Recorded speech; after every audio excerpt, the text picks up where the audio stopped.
Paano kumikita ang broker sa forex trading? Ang mga broker sa forex trading ay kumikita sa iba't ibang paraan. Narito ang ilan sa mga pangunahing pamamaraan. Isa, spread. Ang spread ay ang pagkakaiba sa pagitan ng bid, bilhin, at ask, benta, na presyo ng isang currency pair.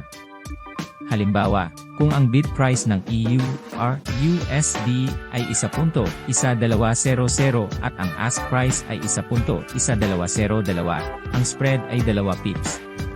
Kapag nag-trade ang mga kliyente, ang broker ay kumikita sa spread.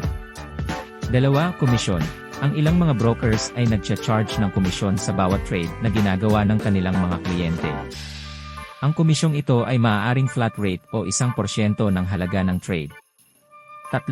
Swap o rollover fees. Kapag nag-hold ang mga trader ng isang posisyon overnight, maaaring mag-charge ang mga broker ng swap o rollover fee. Ang fee na ito ay depende sa interest rate differential ng dalawang currencies na involved sa trade. 4. Mga serbisyong add-on.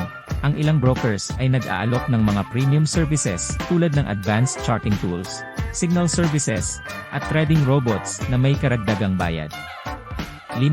Inactivity fees. May mga brokers na naniningil ng inactivity fees kapag hindi aktibo ang account ng trader sa loob ng isang tiyak na panahon.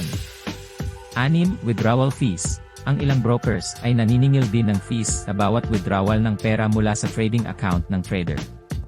Ang forex trading ay isang mapagpalayang aktibidad, ngunit maaari rin itong maging mapanganib. Mahalagang gumawa ng iyong pananaliksik at pumili ng isang reputable broker bago ka magsimulang mag-trade. Salamat sa panonood ng video na ito.